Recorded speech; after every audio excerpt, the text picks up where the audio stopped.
Yakub melanjutkan perjalanannya, lalu bertemulah malaikat-malaikat Allah dengan dia.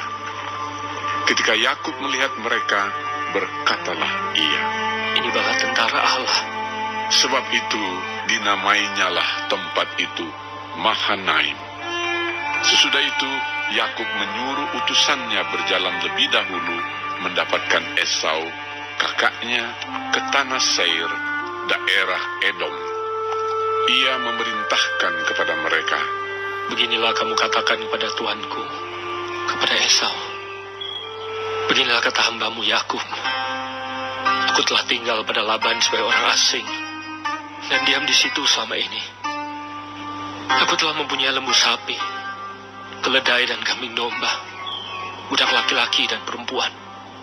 Dan aku menyuruh memberitahukan hal ini kepada tuanku, supaya aku mendapat kasih." Kemudian pulanglah para utusan itu kepada Yakub dan berkata, "Kami telah sampai kepada kakakmu, kepada Esau, dan ia pun sedang di jalan menemui engkau, diiringi oleh 400 orang. Lalu sangat takutlah Yakub dan merasa sesak hati.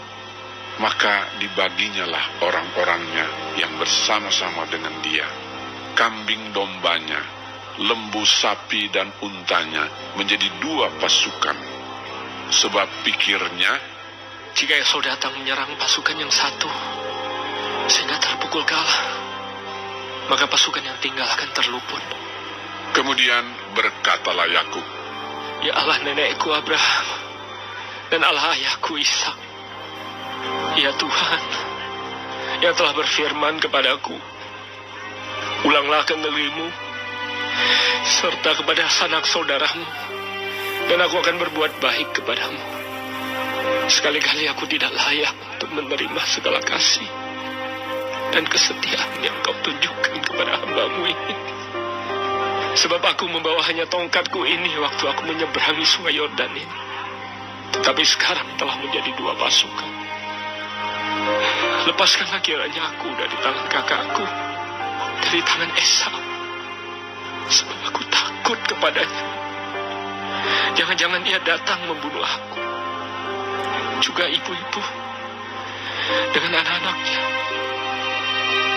Bukankah engkau telah berfirman, tentu aku akan berbuat baik kepadamu dan menjadikan keturunanmu sebagai pasir di laut, yang karena banyaknya tidak dapat dihitung.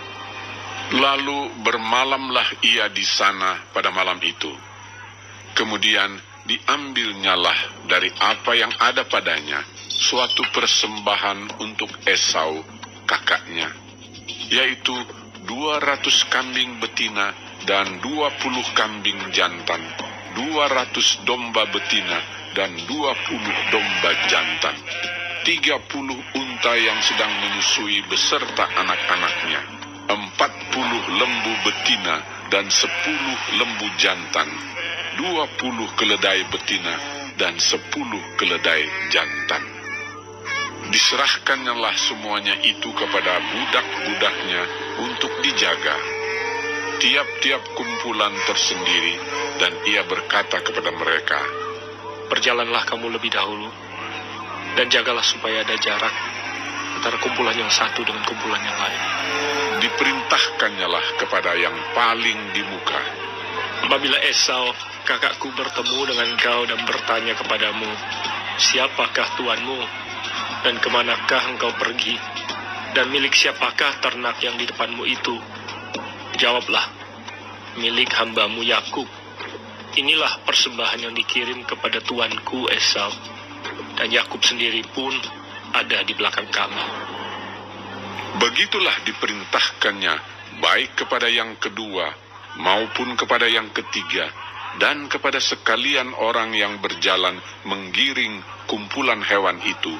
Katanya, Seperti perkataanku tadilah, kamu katakan kepada Esau apabila kamu berjumpa dengan dia. Dan kamu harus mengatakan juga, hambamu Yakub sendiri ada di belakang kami. sebab pikir Yakub, Baiklah, aku mendamaikan hatinya, dengan persembahan yang diantarkan lebih dahulu. Kemudian, barulah aku akan melihat mukanya. Mungkin ia akan menerima aku dengan baik. Jadi, persembahan itu diantarkan lebih dahulu, tetapi ia sendiri bermalam pada malam itu di tempat perkemahannya.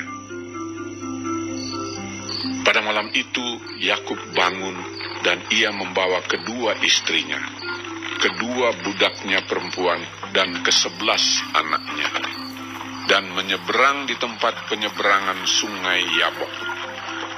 Sesudah ia menyeberangkan mereka, ia menyeberangkan juga segala miliknya. Lalu tinggallah Yakub seorang diri, dan seorang laki-laki bergulat dengan dia sampai fajar menyingsing. Ketika orang itu melihat bahwa ia tidak dapat mengalahkannya, ia memukul sendi pangkal paha Yakub, sehingga sendi pangkal paha itu terpelecok ketika ia bergulat dengan orang itu. Lalu kata orang itu, "Biarkanlah aku pergi, karena fajar telah menyingsing." Sahut Yakub, Aku tidak akan membiarkan kau pergi jika kau tidak memberkati aku. bertanyalah orang itu kepadanya. "Siapakah namamu?" Sahutnya. Yakub. Lalu kata orang itu, "Namamu tidak akan disebutkan lagi Yakub, tetapi Israel. Sebab engkau telah bergumul melawan Allah dan manusia, dan engkau menang." bertanyalah Yakub, Katakanlah juga namamu. tetapi sahutnya. "Mengapa engkau menanyakan namaku?" Lalu diberkatinyalah Yakub di situ.